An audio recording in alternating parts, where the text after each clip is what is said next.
Bonjour Tierno, merci pour cette demande de témoignage concernant Koumba Gawlo. Alors je suis l'actualité effectivement du Sénégal évidemment, même si je suis parti depuis 10 ans, j'ai quand même 20 ans de vie au Sénégal et en Afrique, donc tout ça m'intéresse évidemment. J'ai donc collaboré avec Koumba dans les années 2008-2009 et peut-être même 2010 sur une série de clips concernant son album Diredief. Puis il y a également Afrique for Haïti, quand elle s'était investie pour Haïti.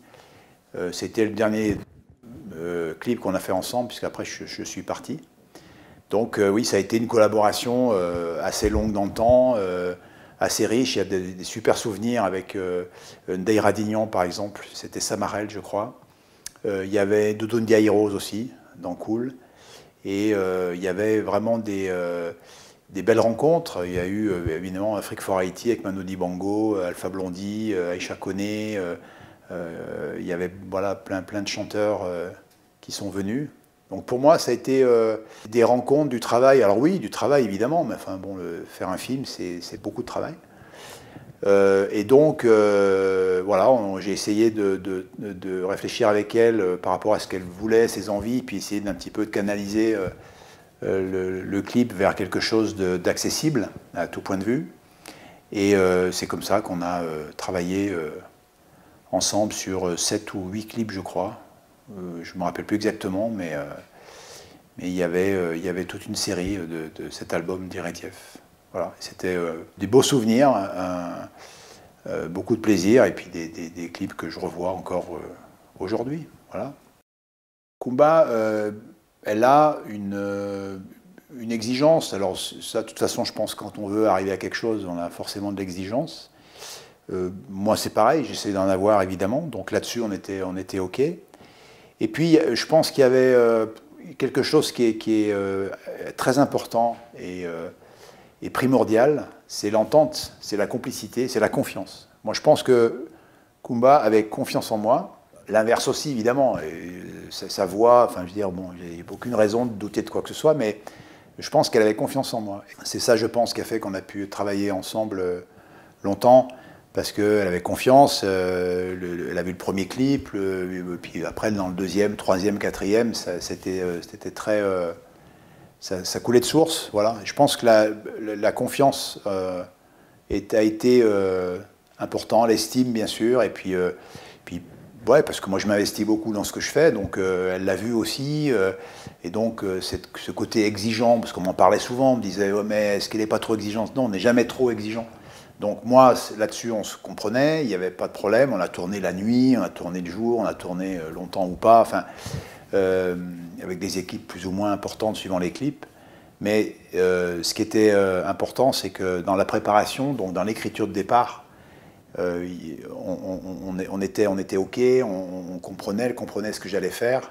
Elle me faisait confiance, et ce qui faisait que le jour du tournage, elle se laissait beaucoup plus aller, et elle se consacrait à sa chanson, à son playback, à son jeu, à sa danse, tout ça, parce que si elle n'avait pas eu confiance en moi, elle m'aurait demandé il y a quoi dans la caméra, et qu'est-ce qu'on voit pas. Là, elle avait la confiance totale.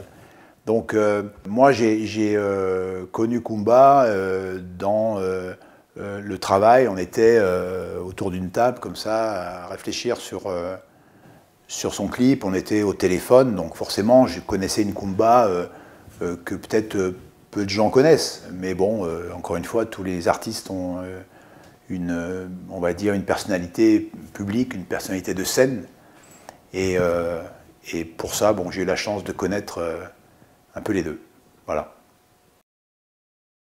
Alors, Koumba, moi, je vais m'adresser à elle, déjà lui faire un coucou, parce que aujourd'hui, c'est vrai que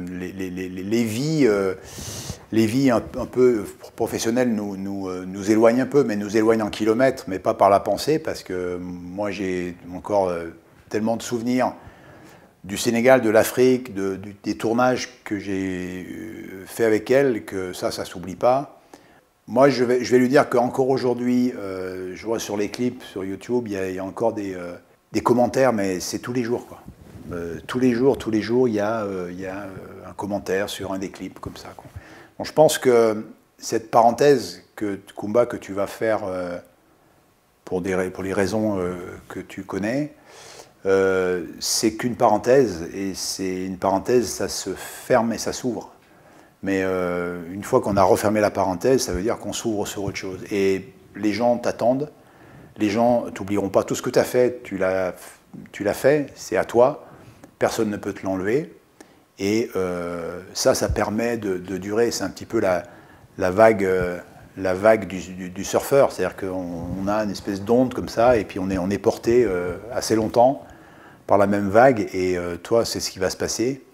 Et je pense que ton retour, qui sera prochain, forcément sera d'autant plus fort, parce que d'autant plus attendu. Et puis, tu vas peut-être mesurer voilà, l'ampleur du manque que tu as occasionné auprès de ton public. Et quand le public va te retrouver, tu vas être d'autant plus porté par lui. Et voilà, et donc je pense qu'il y a beaucoup de gens qui t'attendent de pied ferme. Donc, à toi de jouer. Voilà.